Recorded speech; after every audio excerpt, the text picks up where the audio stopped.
Hello, my name's Tom Walker. Welcome to That'll Be the Day. Now, normally in this podcast, I try to speak to interesting visually impaired people who've got a story to tell, but this time I'm doing something slightly different because I'm going to be talking to a man who grew up in apartheid South Africa, who took an active role in the African revolutionary movement. But before we hear from Dave Evans, if you like the sound of the music at the start of this podcast, it's a track called That'll Be the Day by the Liverpool band The Vow. And as always, I'll be featuring a track by the band at the end of this podcast. To find out which one I've chosen, stay tuned. That'll be the day. Dave Evans leads a quiet life these days, living in Wallasey near Liverpool with his partner Jenny Newman. But when he was growing up in South Africa in the 1940s and 50s, he was slowly becoming aware of the injustices the apartheid regime was inflicting on people from the black and minority ethnic communities.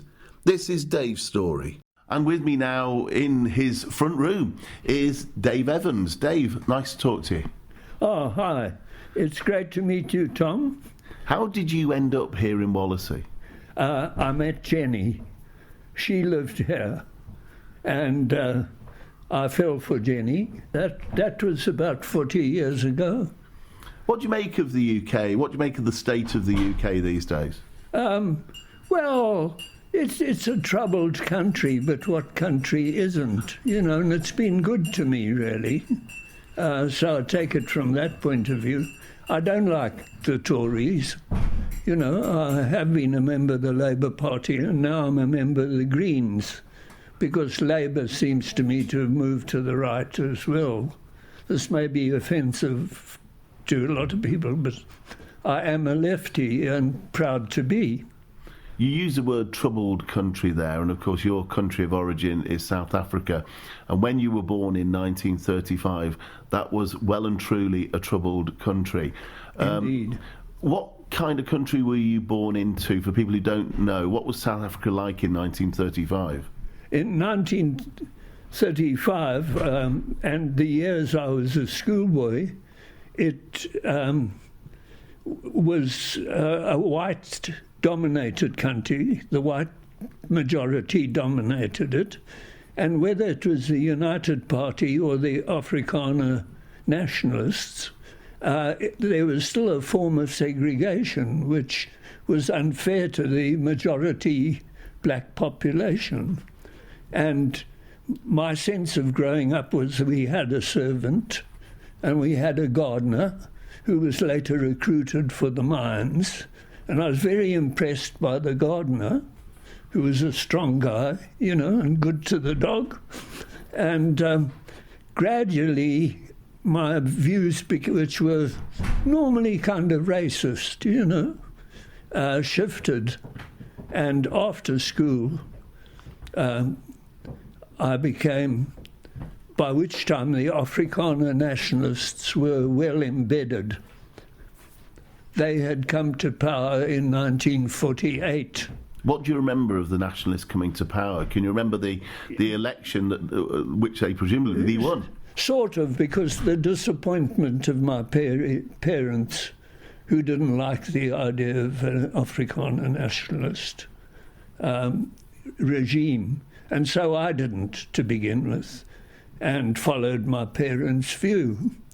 But once I left school in 1953 to work on the local newspaper, the Queenstown Daily Representative, which was anti-government and run as a sort of business owned by an old Scotsman, A.K. Macpherson. And I went to work there as a cub reporter. You would have presumably wanted to go to university. That would have been the expectation of the school you went to, would it? Yeah, I won English and debating prizes at school. I didn't become first, second or third. I became fourth or fifth in the general thing. But I won the English prize year after year. And I also, which affected my career, I think, and I also won the debating prize 2 years running. The though we were beaten by this girls' school, which sharpened up my knowledge of what girls were capable of, because I was an only child. And the school was quite traditional, wasn't it, in many ways? Traditional school uniform? Yeah, striped blazer, grey longs, tie, white shirt. You could dress informally some of the time, And what did the school teach you about the world, and how did it inform your views? Well, I was taught English and history, but the history tended to favour the white point of view, and sort of rubbished dissident ministers, was anti-Catholic, for instance, though my mother's best friend was a Catholic. And when my father died, I stayed with the Catholics while my mother was recovering from her grief.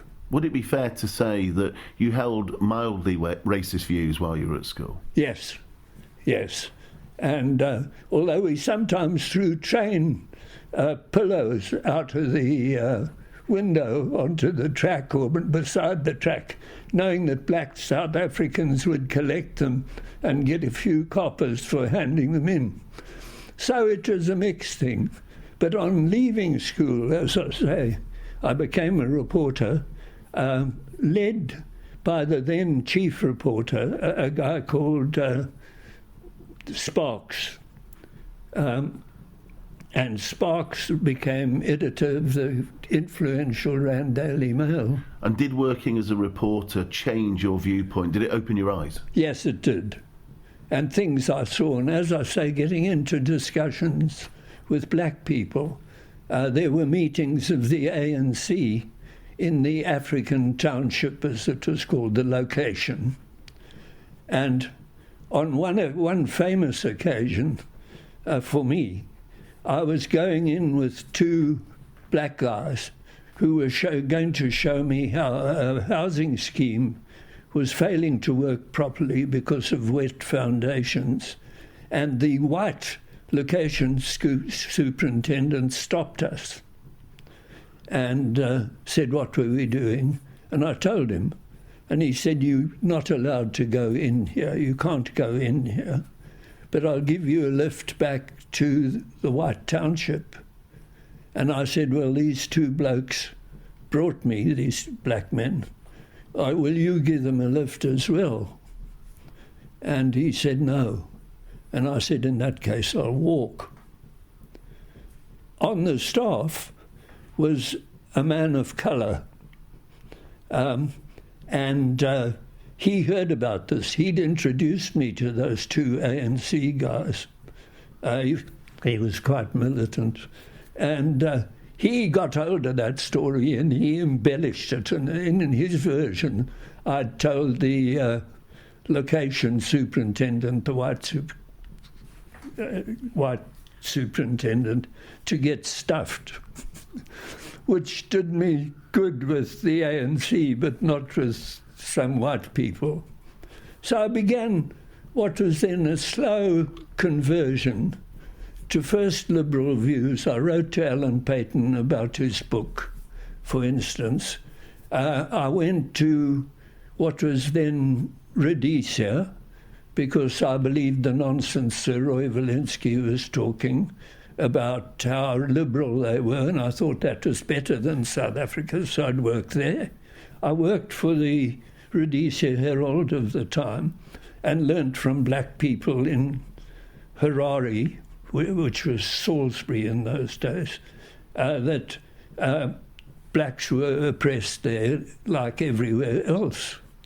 And eventually the company I was working for transferred me to northern Rhodesia, as it was then. And I worked in Ndola and on the Kitwe copper belt. And again, I met an African trade unionist called Lawrence Katalungu, who was quite a conservative man, but a damn good trade unionist. He wasn't African National Congress, but he was anti-black oppression and a good unionist.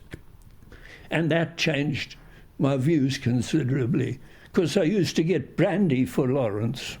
Not a lot, but such was the system. He had to declare how much spirits he bought. So he got some of us white guys on the paper to act as his donkeys, you know.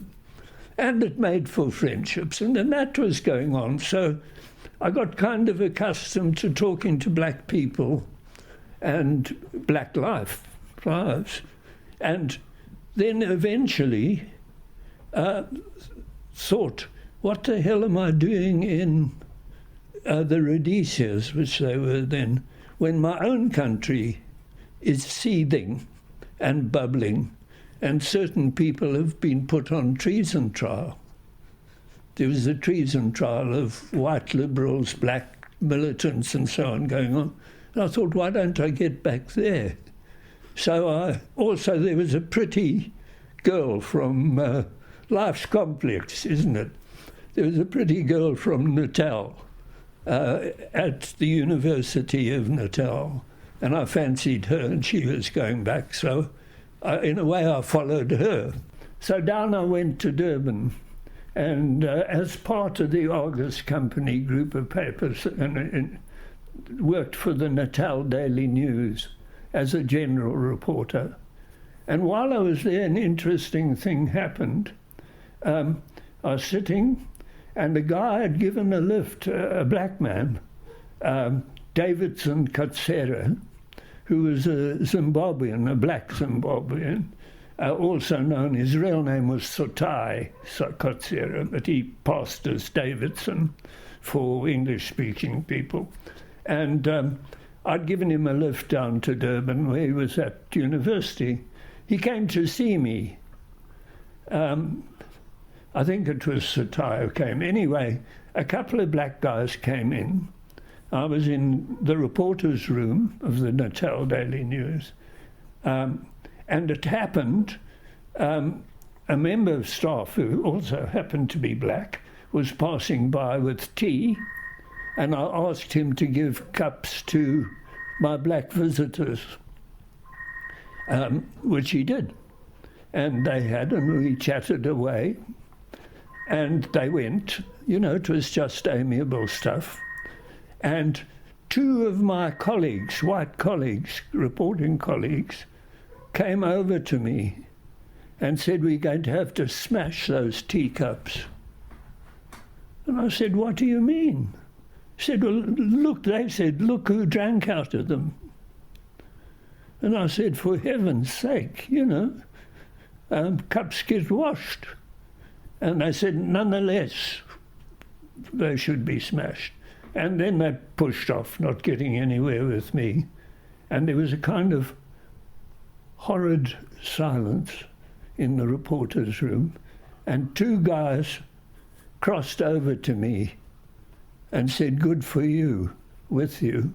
One was Michael Goldberg, and the other was Jolly and Nuttall. Both had turned out liberal men, and they were just horrified by the way my other colleagues had behaved, these other colleagues. And so, but that gave me an idea of what I was coming up against. And it also gave other people the idea of the sort of person I was becoming. And there was a reluctance, for instance, on the paper to interview members of the ANC or the Indian National Congress or the Coloured People's Congress, all elements of the so-called Congress Alliance. Why I didn't join the Congress I was invited to was partly I didn't like that structure. I preferred the Liberal Party structure. My views changed in time. As I moved leftwards, I saw the reason for things and learnt a bit. But that made me an uncomfortable member of staff on the Natal Daily News. So how did you move from the Natal Daily News to basically an underground resistance movement, the ARM? I'll tell you, it is, I'm being a bit long-winded about this, but applied to a Liberal paper in Port Elizabeth, run, I knew, along Liberal lines, and didn't immediately get a reply. But anyway, my roommate in a flat in Durban was leaving for some reason or another, and so we gave a party to whom we invited everybody we knew, and it contained a lot of young people, some of whom were black, some of whom were mixed heritage, some of whom were white. We were raided by the police for creating a disturbance. Somebody in the block of flats where we had our flat had reported us, and we were charged with creating a disturbance. And that caused quite a hubbub in Natal. And we were shepherded off that evening to the police station, where it was chaos, because there were so many of us, and some of my friends who were there had managed to get hold of a police helmet, and one of them, a black guy, was walking around in it. The staff, white and black, was sort of going along fairly happily while they took the details of the charges against us and me. In the end, we came to court, and the charges were thrown out, largely because a very astute lawyer said, what were the people actually doing? And it turned out all we were doing was drinking, which we weren't supposed to do, but that it wasn't a really definable crime, and dancing. And there were descriptions in court from black people of how harmless the behaviour was, basically. And a white woman who'd complained was beautifully questioned by our lawyer, who said, when you were young, did you not dance? And she was old, and I think like our lawyer, Jewish, and she said, yes, I love to dance. And the case collapsed. Our lawyer sued for wrongful arrest, which meant every member of the party, and I think there were about 23 of us, got a sum of £25 from the state, except me, because I was the host. And for some reason that I didn't get anything. I wasn't charged with anything further. So again, my sort of notoriety increased. But by then I'd applied to work in Port Elizabeth on the Evening Post. And going back to my flat after the police took me home, sitting there among the sort of wreckage of the party, through the mail came a letter saying I'd got a job on the Evening Post in Port Elizabeth.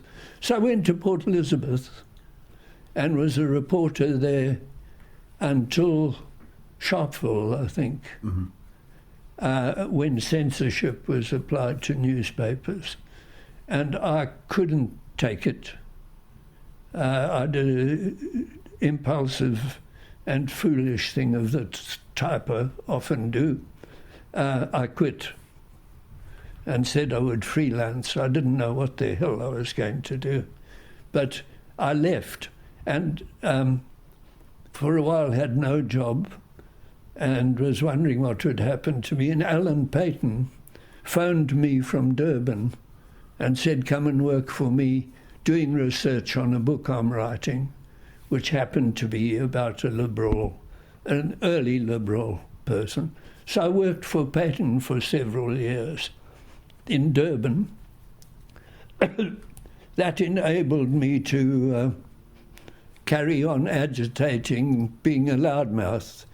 Basically, I think I went to jail because I was a loudmouth rather than my membership of the African Revolutionary Movement. What was the official reason you were arrested? What did it say on the indictment papers?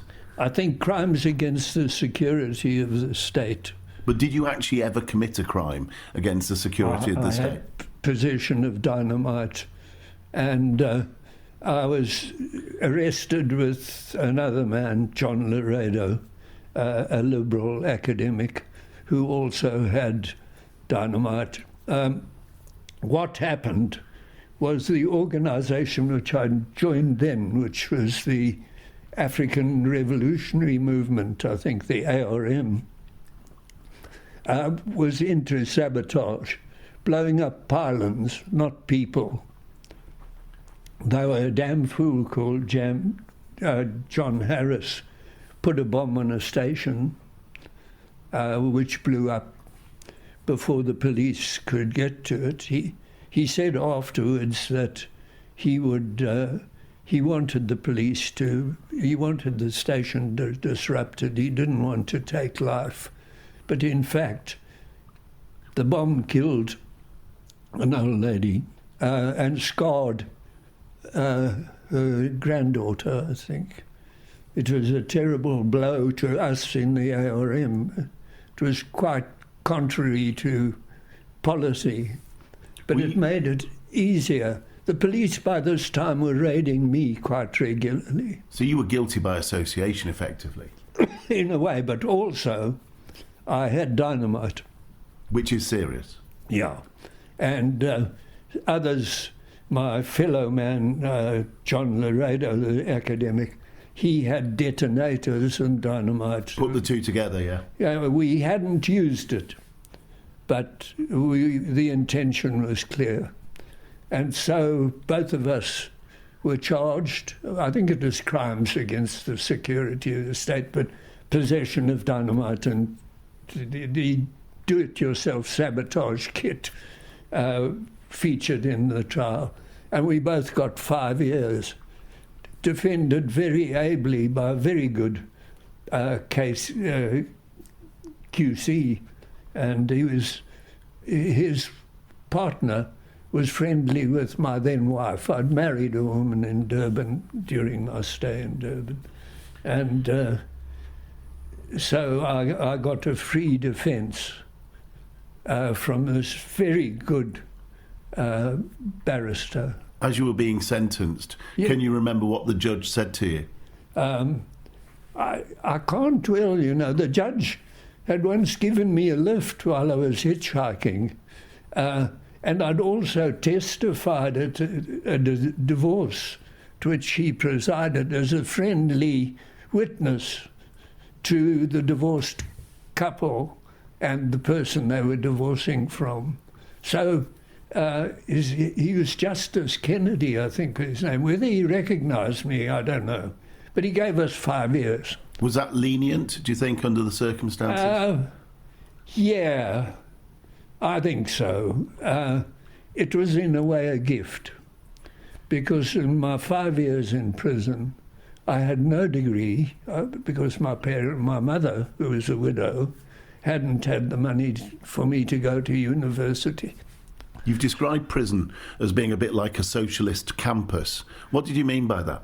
Well, but my part of it was, I was put in prison in Pretoria, the heart of nationalism, if you like, and others in prison included members, all whites, but in a prison mainly built for it. I think it had held people that Cecil Rhodes had sent to rebel against Creer, against Paul Creer.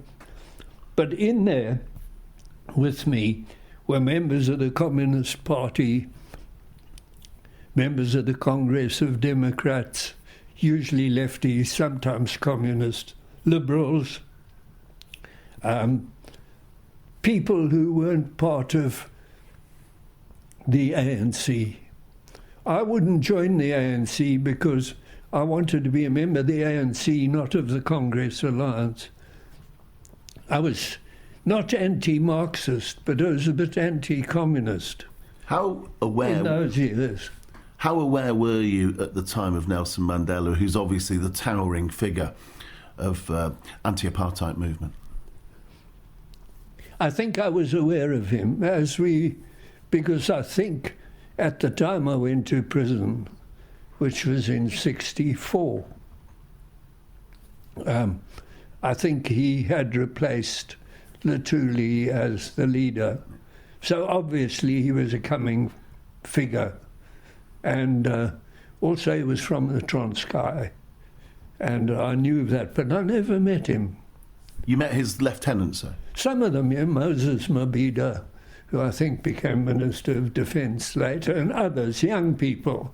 In fact, generally, in my lifestyle, prior to arrest, I'd tried to live the way various African friends live, as though there was no apartheid. I mean, it was nonsense, you couldn't. But, you know, we had black friends to stay, and we had parties, we drank with black friends.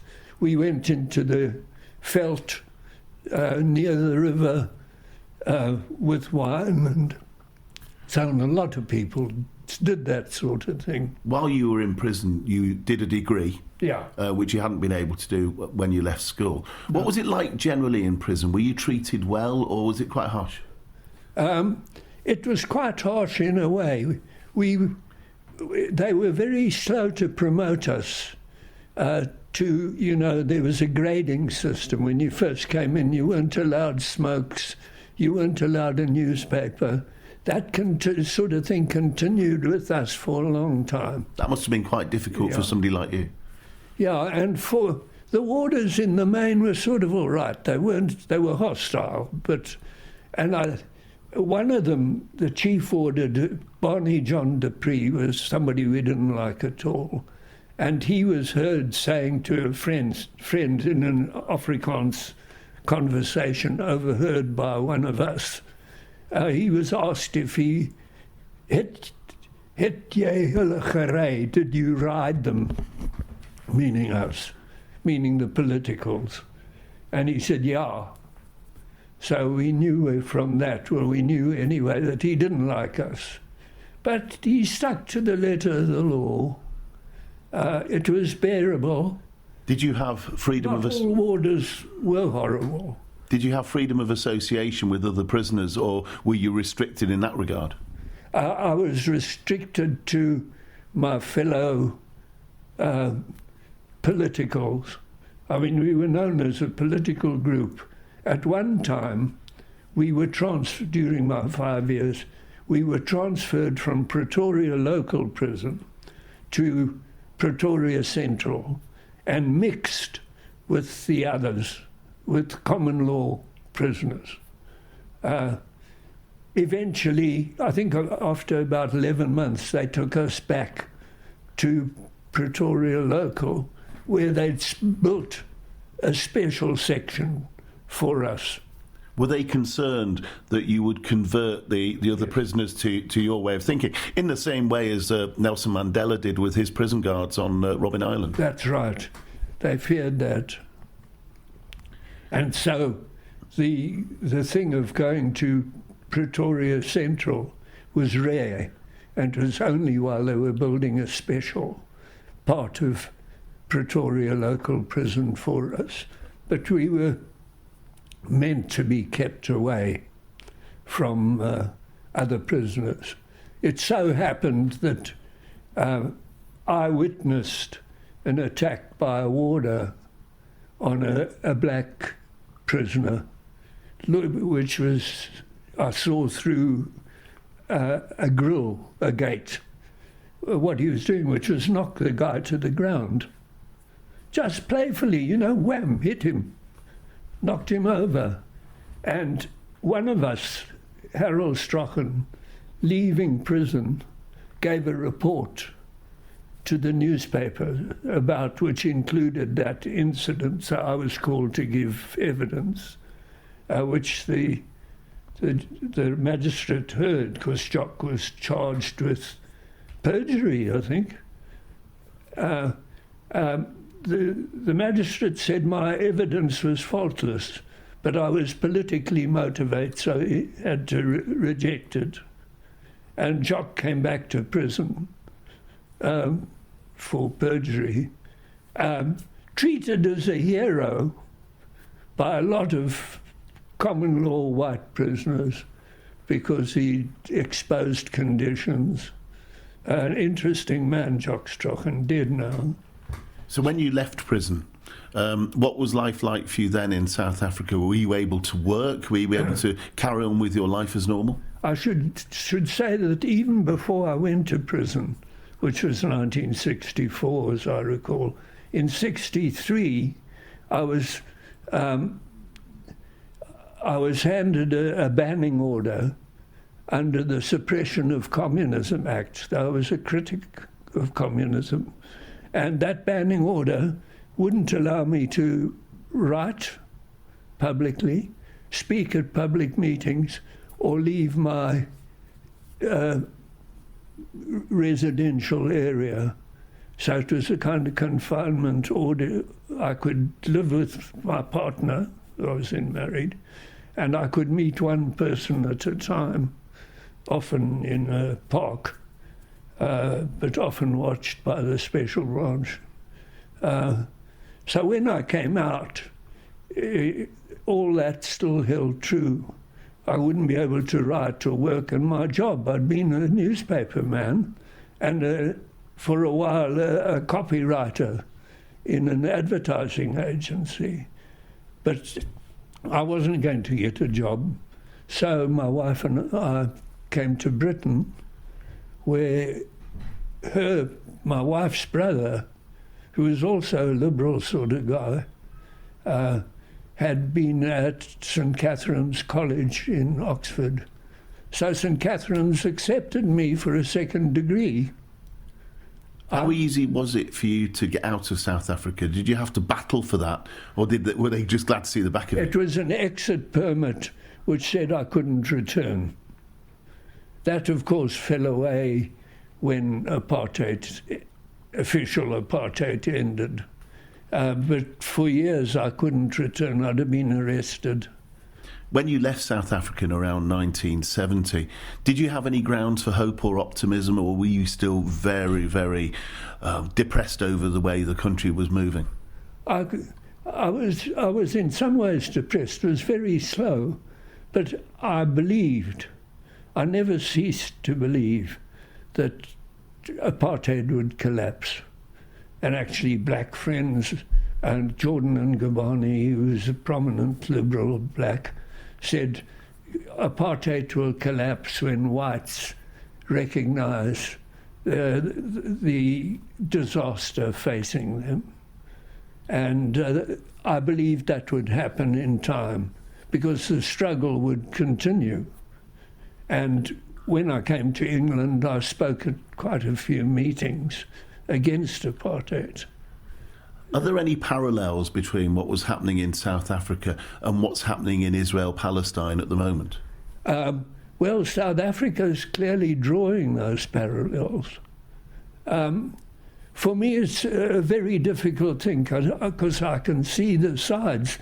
After all, in prison with me were Jews who I'm sure are in anguish over what's going on. And their anguish is they don't want the state of Israel to be fighting Hamas, and which seems to be under Netanyahu. And this is the dilemma of all liberals, I think. Netanyahu seems to think that he's got to kill off the entire Gaza population. Now, that's how I read his attitude, or that they're going to hit Gaza so hard with bombing and so on, and the Israeli army is clearly very efficient. So I'm not anti-Semitic, but I'm staying out of arguments about that particular conflict. But I'm very distressed because there were Jewish comrades in prison, there were Jewish comrades at school. I didn't call them comrades, but we played cricket together and so on. I am not, I insist, anti-Semitic, but I am distressed by the situation. you came to the UK at a time when the whole society, if you like, was liberalising. There was quite a lot of legislation in the 60s. Yes. Had opened things up on things like abortion and other issues. Yeah. The contrast must have been massive for you to come here. It was. And I did believe that apartheid was going to collapse, but was surprised how quickly it happened, really, which was sort of, to put a date on it, the 90s, wasn't it? 94, thereabouts. And I could go back, and did. Jenny and I went. And it was great going back. What did you do when you came to the UK? Because you graduated from Oxford University, and then... Yes, I got the BPhil, a second degree, which was a gift. I mean, that's apartheid's gift to me, was to make it possible for me to get an Oxford degree, which, as you probably know, is a kind of ticket to jobs. And so I'd sworn as a kid I would never become a teacher. My mother wanted me to become a teacher. I said, no way, I'm going to be anything but a teacher. But what have I become? When I left Oxford, I got a teaching job in Wales, where I was very happy. And then a friend from Liverpool that I met in Oxford, a working class genius sort of guy, you know, very bright, and therefore in Oxford. He wrote to me from Liverpool and said, come to Liverpool, there's a job going. I came, and to my surprise, I got it with what's today the Department of Continuing Education. It's called Extension Studies with Liverpool University. So I became an academic and a teacher. And also a writer. Here we are in your front room, surrounded by books. I just look around and there's books behind you, to the side of you, behind me. Mainly Jenny. Mainly Jenny's books, yeah, but you've written a fair bit as well yourself, haven't you? Yeah, I had a play on television. The Reunion.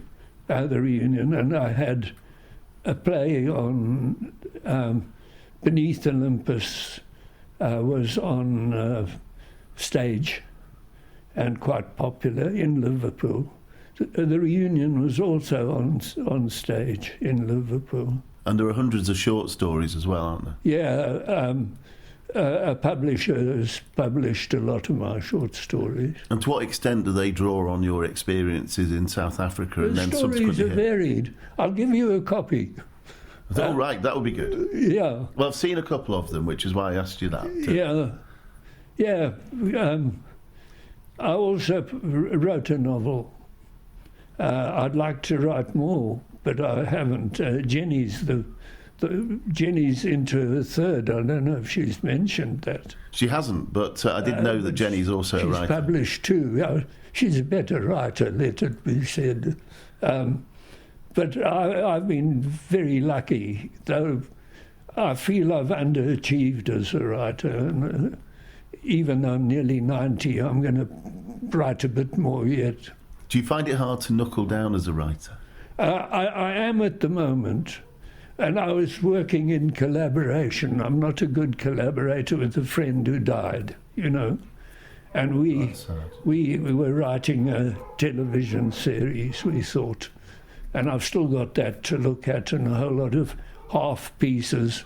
But the two solid things are the novel and the book of short stories. I'm guessing you still keep a very close eye on South Africa and have done so.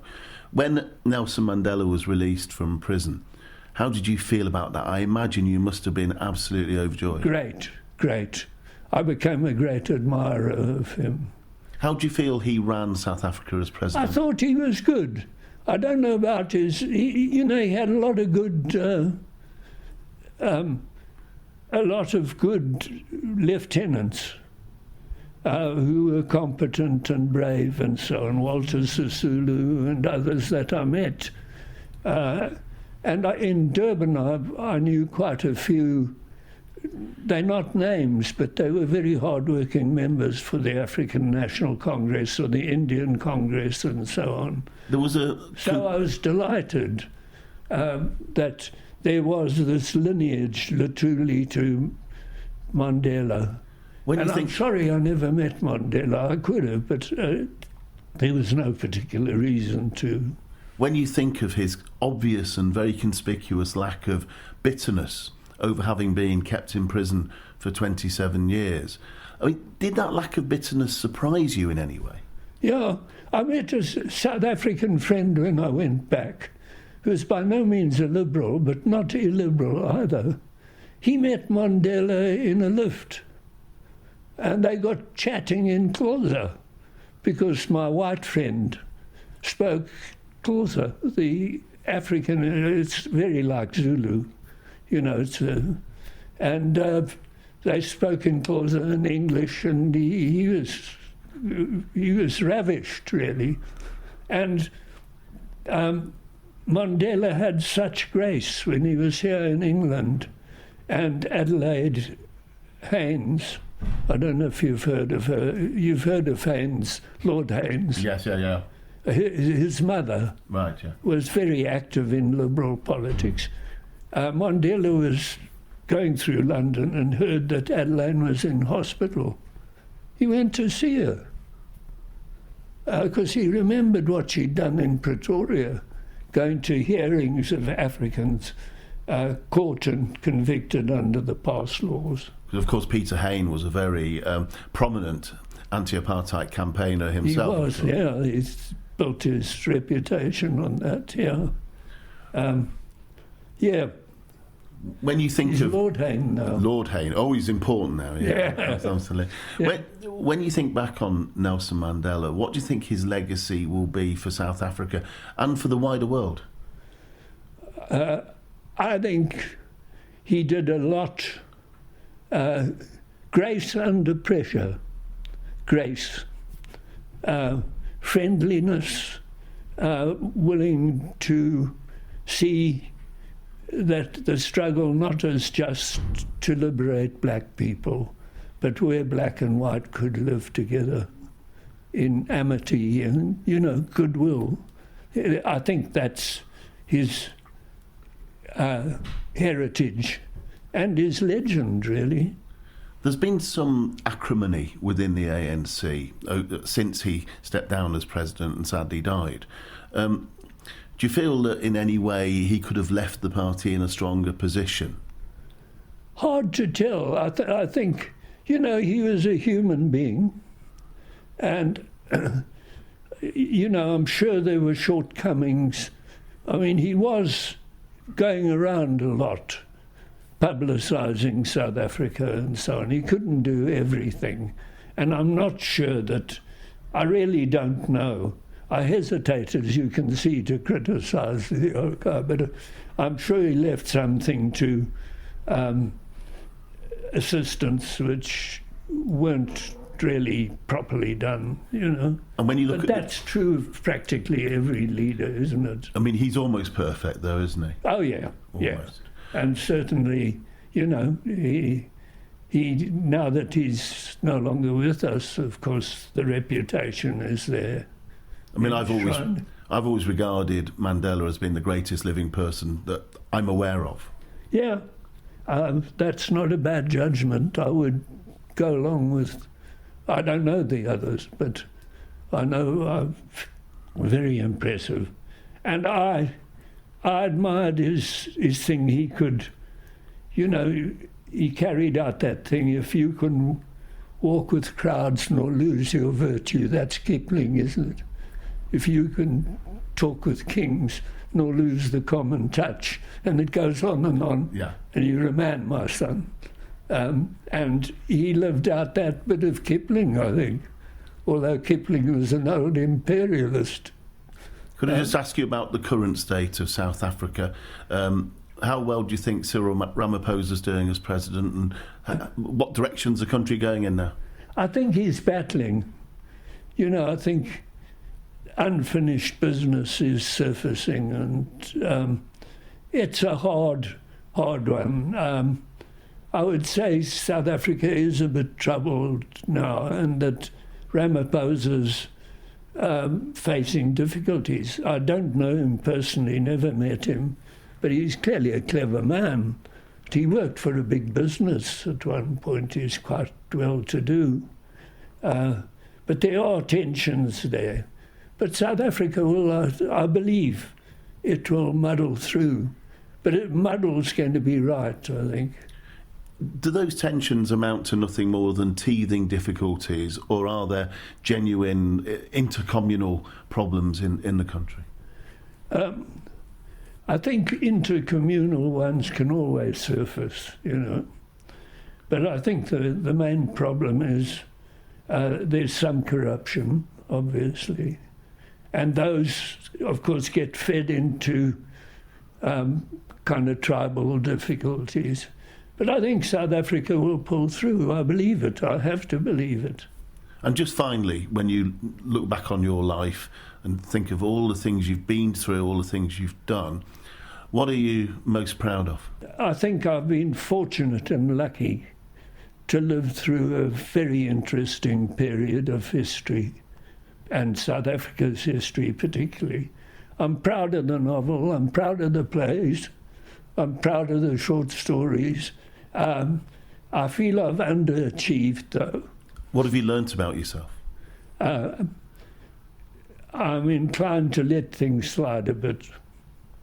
You and me both. Well, me and you both. Maybe, I don't know about you. I mean, Jenny's a ball of fire, but I should have done more. I feel I've underachieved. You've done quite a lot, though. Yeah, I'm not ashamed. Yeah. I'm not ashamed, but I'm not patting myself on the back, And when you say you're not ashamed, I mean, obviously, when you were sent to prison, you committed an offence under South African law that you would feel was justifiable overall. Oh, yeah. I think we were forced by the shootings at Sharpeville. I wish I'd done more. I feel I've underachieved, but I'm not ashamed. I put nobody in jail. There was pressure on people to turn state witness. And what happened to the African resistance movement, which I enjoyed, the Sabotage group, was that they picked up some people in the Cape, and then there was the falling dominoes. As under pressure, people spoke to the police. Now, don't blame them for that. What I do blame is that some of them then went into the witness box. I was told by the special branches, of course they would, they said to me, David, you're a decent sort of fellow. You've got a wife, you've got a stepdaughter. Why don't you just testify for the state, and you won't go to jail? And I said, I just can't do it, And though I confessed to what I'd done, I gave no names away. I was asked about people, and I think I saved one or two from getting arrested by not giving names in, but the pressure to give away names. I was asked about people who had been members of the ARM. The Russells, for instance, were a couple I was very fond of, and I was asked about them. And I didn't exactly lie. I said I just knew them socially, because I knew the special branch knew.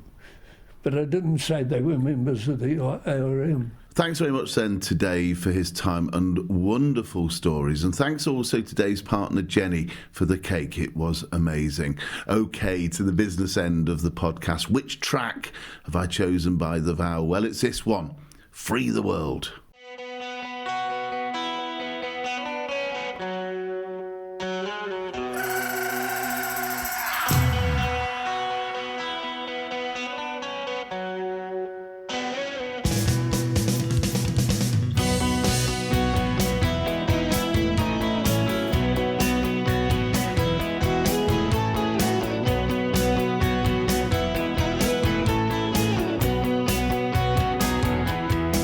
Grab the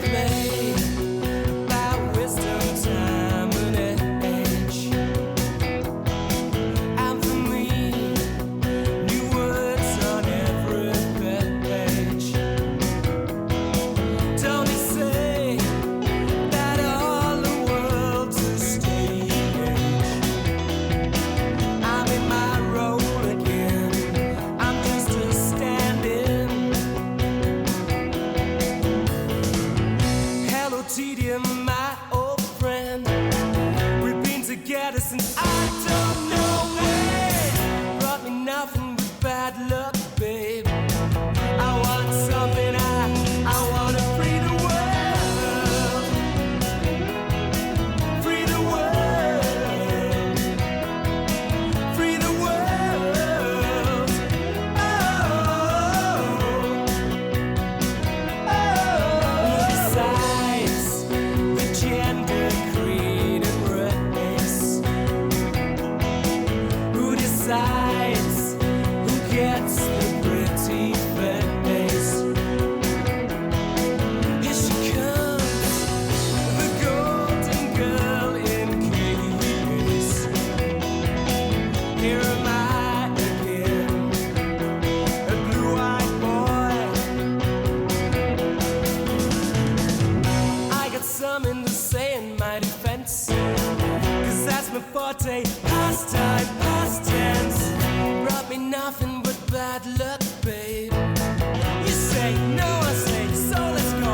Free the world. Free the world. Free the world. Oh,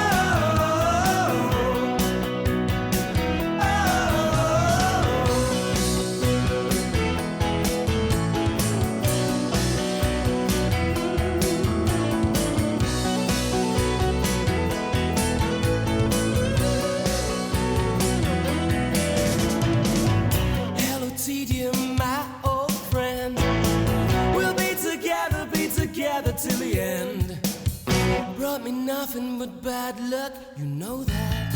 I want